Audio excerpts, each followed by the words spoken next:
हरिओम विद्यार्थी मित्रों,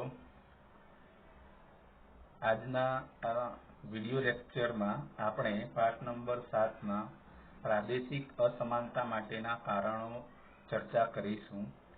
विद्यार्थी मित्रों, आपणे जाणीए छीए कि प्रादेशिक असमानता अथवा प्रदेशवाद कोने कहेवाय ए आपणे जोई चूक्या छीए कि प्रदेशवाद एटले एक ज भौगोलिक विस्तारमां के चोक्कस भौगोलिक विस्तारमां रहेता लोकोमां धर्म, जाति, भाषा के संस्कृति अलग होवा छतां लांबा समय सुधी ज्यारे तेओ त्यां वसवाट करता होय छे त्यारे अमारो विकास थयो, बीजानो विकास थयो ने अमारो विकास बाकी रही गयो, आवी एक लागणी ऊभी थाय छे, एने आपणे प्रदेशवाद कहीए छीए। आवी प्रादेशिक असमानता आजनी नथी। भारत में जયારે ब्रिटिशरोनुं शासन हतुं त्यारथी आपणा त्यां आवी प्रादेशिक असमानता जोवा मळी हती। कारण के अंग्रेजो भारतनी अंदर शासन करवा माटे आव्या हता, ते कई भारतने विकास करवा माटे नहोता आव्या। भारतमांथी काचो माल लई जईने इंग्लेंडने समृद्ध करवा माटे ए भारतनी अंदर आव्या हता। एटले विदेशी शासकोए आर्थिक लाभ प्राप्त थाय त्यां सुधी आपणा देशनी अंदर जुदा जुदा प्रदेशोमां विकास कार्यो कर्या ज नहीं अने परिणामे आवा विस्तारोमां प्रादेशिक असमानता विकसी हती। उदाहरण तरीके अंग्रेजोए भारतनी अंदर काचो माल लई जवा अथवा तो तैयार माल वेचवा माटे जे विदेशमां के इंग्लेंडथी आववा माटे આપણે ત્યાં મોટા મોટા બંદરો જ વિકસાવ્યા, કિનારાના કે રાજ્યો અને કિનારાના શહેરોનો જ વિકાસ કર્યો, પણ અંદરના રાજ્યો કે અંદરના વિકાસના પ્રદેશોનો કોઈ વિકાસ કર્યો હતો નહીં। એટલે પહેલી અસમાનતા છે વિદેશી શાસકોમાં, અને એનો નંબર આવે છે અંગ્રેજોનો। બીજો નંબર, ભારત સ્વતંત્ર બન્યા પછી સામાજિક અને આર્થિક વિકાસ માટે આયોજન પંચની રચના કરવામાં આવી કે ચાલો હવે હતો ભારત લોકશાહી દેશ બન્યો છે અને લોકશાહી દેશની અંદર દરેકને સામાજિક અને આર્થિક વિકાસ કરવો જરૂરી છે, તો એના માટે આપણા દેશે આયોજન પંચની રચના કરી। પરંતુ આયોજન પંચે એનો હેતુ હતો કે જુદા જુદા પ્રદેશોનો સમતોલ આર્થિક સહિત અન્ય ક્ષેત્રોમાં વિકાસ સાધવાનો હતો, સમતોલ વિકાસ સાધવાનો હતો। એટલે એમાં કોઈ ભેદભાવ નહોતો રાખવાનો। પ્રદેશવાદના દબાણો, રાજકીય કારણો, વિકાસ યોજનાઓ પોતાના પ્રદેશમાં લઈ જવાના ખેંચતાણ, વિકાસ માટેના સ્ત્રોતો, આવા ઘણા બધા કારણોને કારણે તેમાં ભાગ ભજવતા રહ્યા અને એના કારણે આઝાદી પછી પણ આપણા દેશની અંદર સમતોલ વિકાસ જે છે એ સમતોલ વિકાસ થઈ શક્યો નહીં, એમાં અસમાનતા જોવા મળી। આજે આપણા દેશના કેટલાક રાજ્યો એવા છે કે જેનો ખૂબ સારો વિકાસ થયો છે, એટલે વિકસિત કહેવાય છે, જ્યારે કેટલાક રાજ્યો એવા છે કે જે અલ્પ વિકસિત છે, એટલે કે જેનો વિકાસ ઘણો ઓછો થયો છે। કેટલાક અલ્પ વિકસિત કે વિકસિતની બરાબર મધ્યમ આવે છે કે મધ્યમ વિકસિત રાજ્યો છે। આમ ભારતના રાજ્યોને વિકાસની દ્રષ્ટિએ ત્રણ ભાગમાં વિભાજિત કરી શકાય છે, વિકસિત દ્રષ્ટિએ, મધ્યમ વિકસિત અને અલ્પ વિકસિત। કેટલાક રાજ્યોમાં આંતરિક પ્રાદેશિક વિકાસની પણ અસમાનતા જોવા મળે છે। દાખલા તરીકે મહારાષ્ટ્ર રાજ્ય વિકસિત કક્ષામાં આવે, પરંતુ તેનો વિદર્ભ અને મરાઠવાડા પ્રાંત જે છે વિસ્તાર છે તે ખૂબ પછાત છે। એટલે આપણે કહી શકીએ કે એક જ રાજ્યના જુદા જુદા ભાગોમાં પણ વિકાસમાં અસમાનતા જોવા મળી છે। આંધ્રપ્રદેશ રાજ્યમાં રાયલસીમા, આપણે કહીએ હૈદરાબાદનો ખૂબ સારો વિકાસ થયો, પરંતુ રાયલસીમા અને તેલંગાણા રાજ્યના કેટલાક વિસ્તારો અવિકસિત જોવા મળ્યા છે। કેટલાક રાજ્યો કૃષિ વિકાસમાં ખૂબ આગળ છે, તો કેટલાક ઔદ્યોગિક વિકાસમાં વિશેષ આગળ છે। આમ રાજ્યો વચ્ચે પણ વિકાસમાં શું જોવા મળી છે? અસમાનતા। અને આ બધા કારણે પણ પ્રદેશવાદ જન્મે છે। બે પડોશી રાજ્યો ભારતના જ હોય તો પણ ત્યાં સરહદી જમીન સંબંધમાં પણ વિવાદ ચાલી રહ્યા છે। ઉદાહરણ તરીકે મહારાષ્ટ્ર અને કર્ણાટક રાજ્ય વચ્ચે, પંજાબ અને હરિયાણા વચ્ચે સરહદ માટેના જમીન વિવાદ હજી પણ ચાલી રહ્યા છે। તો આ બધા પ્રાદેશિક અસમાનતા માટેના કારણો જવાબદાર છે। કોઈ પ્રદેશની ભૂમિ ઉપરથી જળની વહેંચણી અને ખનિજોની વહેંચણી માટે, જળ માટે, આગળ કહીએ ઔદ્યોગિક કાચો માલ મેળવવા માટે, કૃષિ ક્ષેત્રની અનુકૂળતા પ્રમાણે લાભ પોતાને જ મળે તેવી સંકુચિત મનોવૃત્તિ કેટલીક જગ્યાએ જોવા મળે છે। આ બધા પણ પ્રદેશવાદને ઉત્તેજન આપે છે.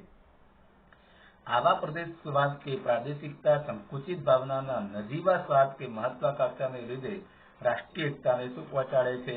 નુકસાન પહોંચાડે છે.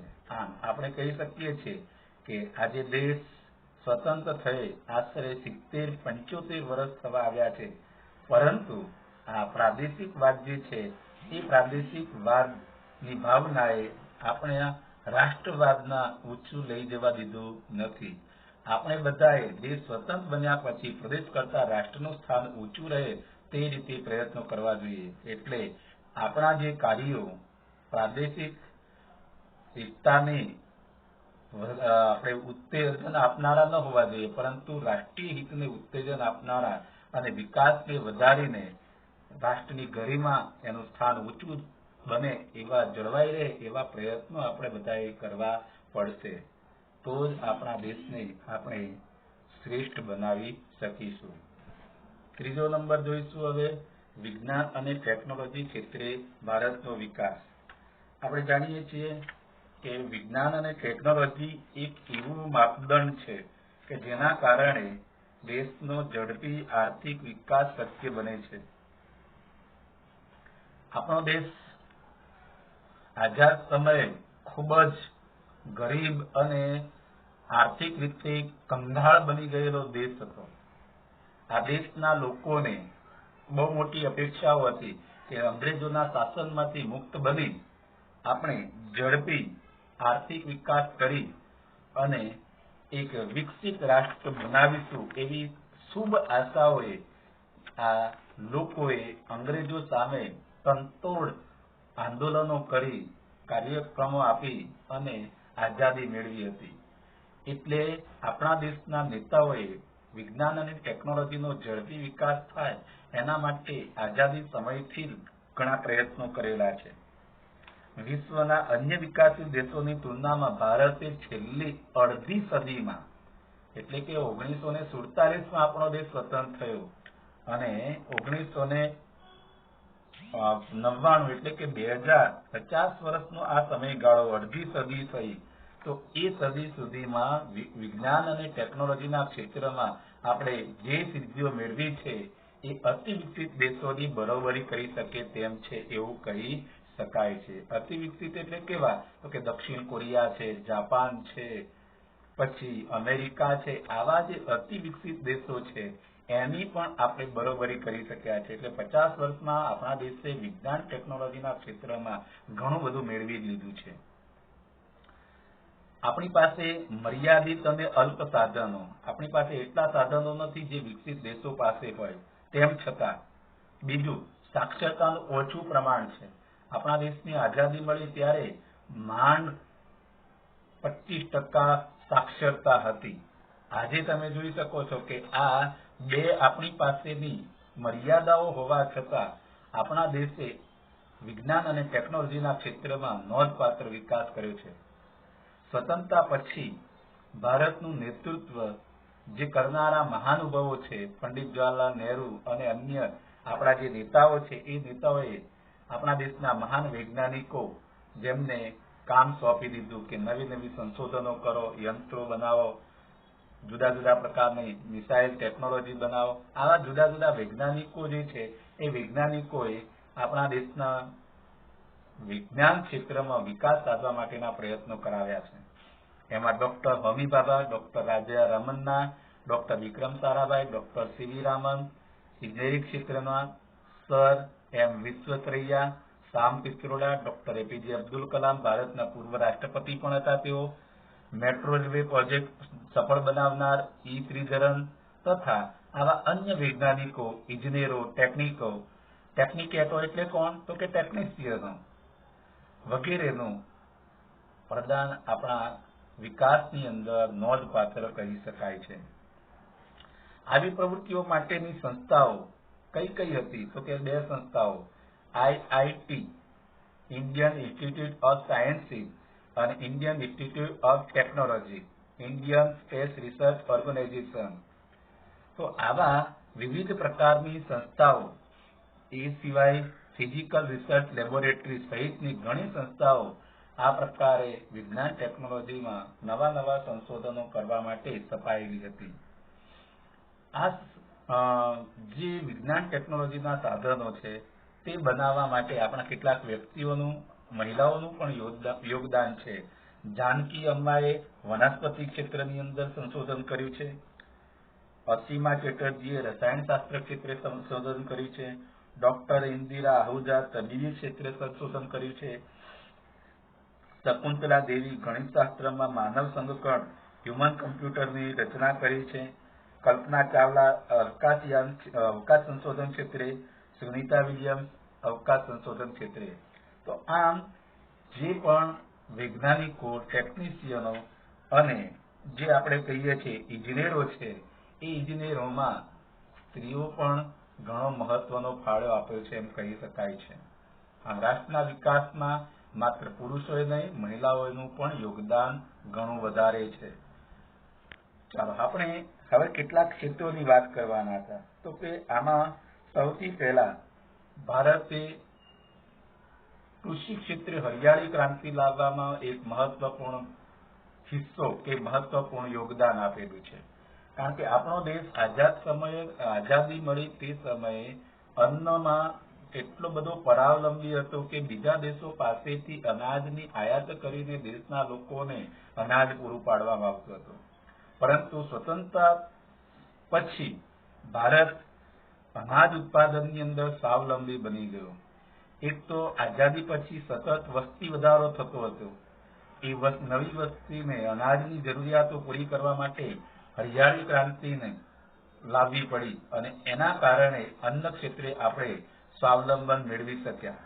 એટલું જ નહીં, આ અન્ન ક્ષેત્રે સ્વાવલંબન લાવવા માટે કયા કયા પરિબળોએ ભાગ ભજવ્યો છે? તો કે બહુહેતુક યોજનાઓ, બંધો બાંધવા, જળાશયોનું નિર્માણ કરવું, નહેરોનું ખોદકામ કરવું, જળ સંચય માટેના જે એકમો ઉભા કરવા, કૃષિ વૈજ્ઞાનિકો નવા નવા સંશોધનો કરે, કૃષિ ક્ષેત્રે નવા ટેકનોલોજીના સાધનો આવ્યા, tractor, thresher, pump set, monoblock pump, કૃષિ યુનિવર્સિટીઓ સ્થપાઈ. આ બધાના સતત પ્રયાસોથી આપણે કૃષિ ક્ષેત્રની અંદર એક સારી હરિયાળી ક્રાંતિ લાવી શક્યા છે અને ઉત્પાદનમાં વધારો કરી આપણા દેશને અન્ન ક્ષેત્રે સ્વાવલંબન પ્રાપ્ત કરાવ્યું છે.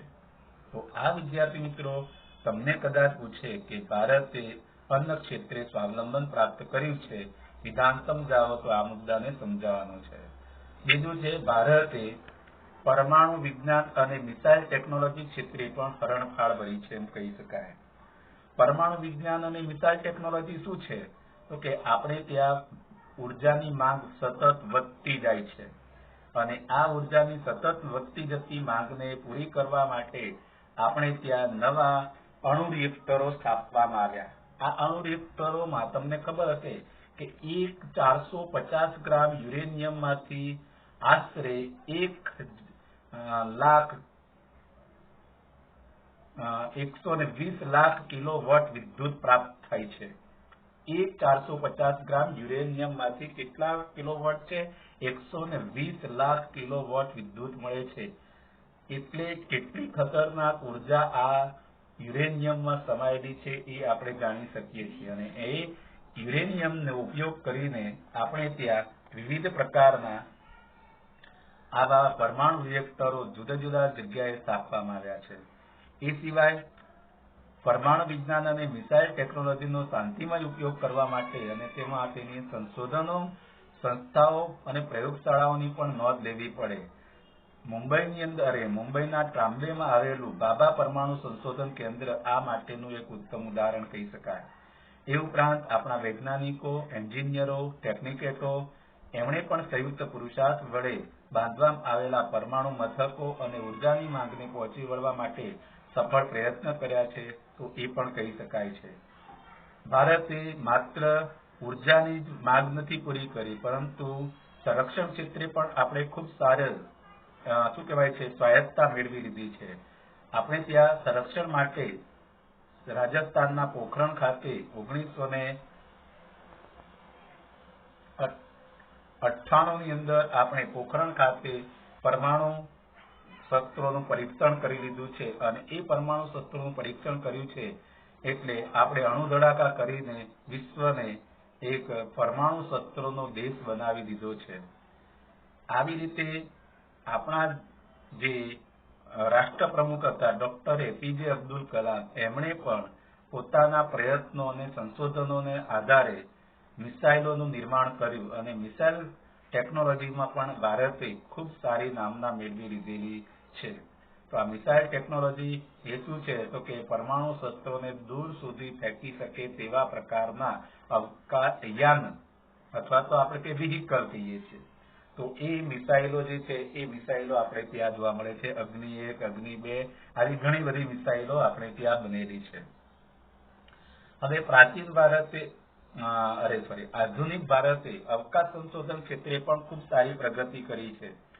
અવકાશ સંશોધન ક્ષેત્રે ભારતના વૈજ્ઞાનિકોએ અન્ય દેશોનો સહારો લઈને, ખાસ કરીને રશિયાનો ઉપયોગ કરીને, રશિયાની મદદ લઈને આપણે અવકાશમાં ઉપગ્રહો છોડ્યા છે અને આ ઉપગ્રહોમાં એક લઈ જવા માટે વિશિષ્ટ પ્રકારના જે વ્હીકલ છે એ વ્હીકલ વિકસાવ્યા છે, જેનું નામ છે GSLV, Jio synchronous satellite launch vehicle, PSLV. આવા જે વ્હીકલ છે એ વ્હીકલ બનાવ્યા છે.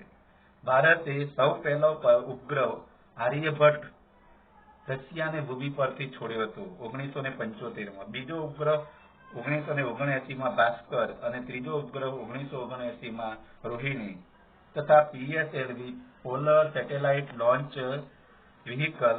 આવા પ્રકારે મિસાઇલો અવકાશયાનો જે છે એ અવકાશયાનો અને છેલ્લે મંગળ ગ્રહ ઉપર પહોંચવા સુધીનું અભિયાન તથા ક્રમશઃ ઉપગ્રહ છોડવામાં સંપૂર્ણ સ્વાવલંબન માટે આપણો દેશ ખરેખર અગ્રેસર રહેલો છે. એટલે આપણે કહી શકીએ છીએ કે ભારતની અંદર વિવિધ પ્રકારના આવા વૈજ્ઞાનિક સંશોધનો માટે અવકાશની અંદર આપણે ઉપગ્રહો તરતા મૂકેલા છે. આજે આ અવકાશ સંશોધનને કારણે સંદેશા વ્યવહારની અંદર ક્રાંતિ આવી ગઈ છે. આપણે જાણીએ છીએ કે આ સિદ્ધિ માટે આપણે ત્યાં 1956ની અંદર સ્થપાયેલી ઈસરો સંસ્થાએ મહત્વનો ફાળો આપ્યો હતો. તો ઈસરો એટલે ISRO, Indian space research organisation, એનો બહુમૂલ્ય ફાળો છે. વૈશ્વિક કક્ષા અને આંતરરાષ્ટ્રીય સ્તરની સંસ્થાઓમાં ભારતીય વૈજ્ઞાનિકોએ ખૂબ મોટું યોગદાન આપેલું છે. આપણે ત્યાં માત્ર અવકાશ સંશોધન ક્ષેત્રે જ નહીં પરંતુ સંદેશા વ્યવહાર ક્ષેત્રે પણ આપણે ખૂબ ક્રાંતિ કરી છે. આપણે ત્યાં સૌ પહેલા આપણે જાણીએ છીએ કે ટેલિફોનની જે શોધ થઈ ત્યારે ટેલિફોન આપણે ત્યાં ઉપલબ્ધ થતા હતા. ત્યાર પછી ટેલિફોન આવ્યા, સેલ્યુલર ફોન બન્યા, computer, internet, mobile phone, smartphone, tablet, fax, email, Twitter, computer, WhatsApp, આવા અનેક પ્રકારના આજે સંદેશાવ્યવહારના ઉપકરણો છે. એ ઉપકરણોએ અન્ય પ્રગતિશીલ દેશોની હરણમાં ભારતને લાવી દીધેલું છે. હવે વહીવટી તંત્રમાં કમ્પ્યુટરનો આપણે વધતો જતો ઉપયોગ પરોક્ષ રીતે પર્યાવરણ રક્ષણ માટે તથા કાર્બન ક્રેડિટ આપવામાં સફળ થયેલા છે. ઘણા બધા તમે જોયા હશે કે અહેવાલો આપણે પેજ ઉપર લખીને આપવા પડતા. ઘણા બધા બેંકના જે એકાઉન્ટ છે એ એકાઉન્ટ માટે આપણે ઘણા બધા આવા કાગળનો ઉપયોગ કરવો પડતો, પરંતુ આજે આપણે આ કમ્પ્યુટરમાં જે ટેકનોલોજીનો ઉપયોગ કર્યો છે અને એના કારણે આજે પેપરલેસ કામ થવા લાગ્યું છે, જે પર્યાવરણ માટે ખૂબ જ બહુ મહત્વનું છે. ઉદ્યોગોમાં, ઉર્જા ક્ષેત્રે, કૃષિ અને આરોગ્ય ક્ષેત્રે બાયોટેકનોલોજીનો ઉપયોગ તથા સતત થઈ રહેલા સંશોધનો અને વિકાસ, રિસર્ચ એન્ડ ડેવલપમેન્ટ જે છે લીધે ડિજિટલ ઇન્ડિયા, મેક ઇન ઇન્ડિયાના સૂત્રો વિશ્વ પ્રસિદ્ધ બની રહ્યા છે. કયા સૂત્રો પ્રસિદ્ધ બની રહ્યા છે? ડિજિટલ ઇન્ડિયા અને make in India. Digital India એટલે હમણાં બતાવ્યું તેમ કે computer, smartphone, WhatsApp, internet, mobile phone, આ બધા જે છે એ બધા આપણા ડિજિટલ ઇન્ડિયાના આધારભૂત શું કહેવાય છે ઉપકરણો છે.